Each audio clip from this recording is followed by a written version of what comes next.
سبحان اللہ سبحان اللہ. مصطفیٰ نے کمی نکالا ہے، تو جہنم میں جانے والا ہے.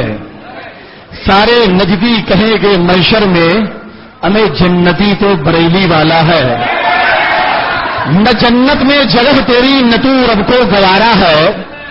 نہ جنت میں جگہ تیری نہ تو رب کو گوارا ہے. تجھے اے دشمن احمد خسارہ ہی خسارہ ہے. تجھے اے دشمن احمد خسارہ ہی خسارہ ہے.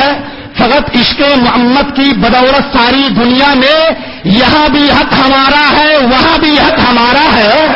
اور توہین کر رہا ہے جو آقا کی شان میں، کیڑے پڑیں گے دیکھنا اس کی زبان میں.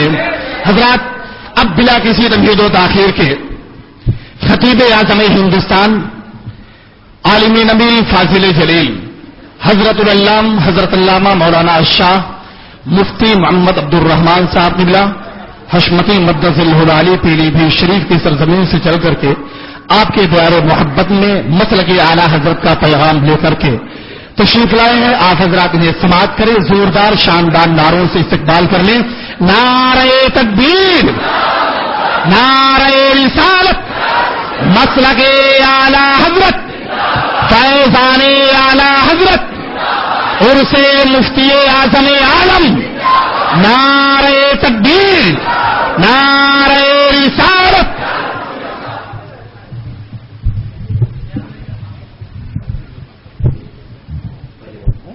ابھی بڑھ جاتے ہیں، تھک جائیں گے تو بڑھ جائیں گے.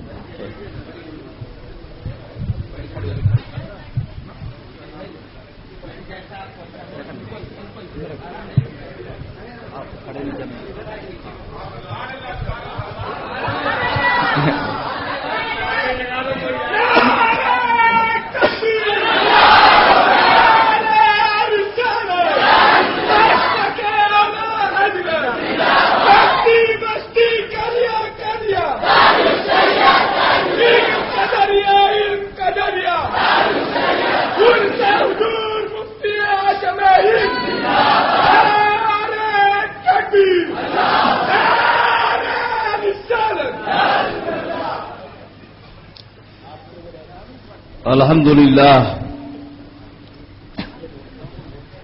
للہ الذی ابدع الافلاک والارضین والصلاة والسلام علی من کان نبیا وآدم بین الماء والطین وعلی آلہ واصحابہ اجمعین وعلینا لهم وبهم وفیہم ومعهم الى یوم الدین وإلى غير النهاية. أما بعد فأعوذ بالله من الشيطان الرجيم. بسم الله الرحمن الرحيم. إنما يخشى الله من عباده العلماء. صدق الله مولانا العظيم وصدق رسوله النبي الكريم.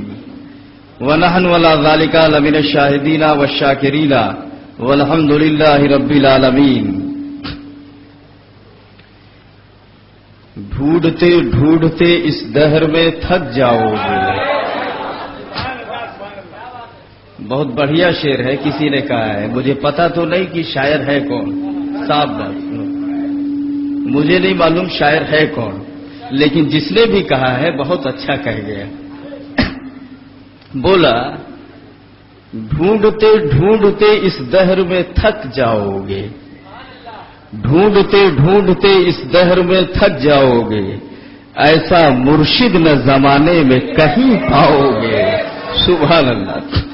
ایسا مرشد نہ زمانے میں کہیں پاؤ گے. اور ابھی یہ کون، میں جب کھڑا ہوا تو ایک صاحب نعرہ لگا رہے تھے، بڑا اچھا نعرہ لگایا انہوں نے. کیا تاج الشریعہ کے بارے میں بڑی خوشی ہے الحمدللہ. تاج الشریعہ کا نام سن کر کے چہرے پہ مسکراہٹ آ جاتی ہے، بڑی خوشی کی بات ہے. مفتی اعظم کا ذرہ کیا بنا اختر رضا، محفل انجم میں اختر دوسرا ملتا نہیں. سنو، اہل سنت والجماعت کے ٹھیکیدار بننے کا دعویٰ تو سب کو ہے. کوئی کہیں قلم چلا رہا ہے، کوئی کہیں قلم چلا رہا ہے، اور ٹھیکیدار بنتا اہل سنت کا، اور قلم سے جو بولی نکلتی ہے سب اہل سنت کے خلاف نکلتی ہے. حیرت ہے. کیا سمجھ رہے ہیں آپ؟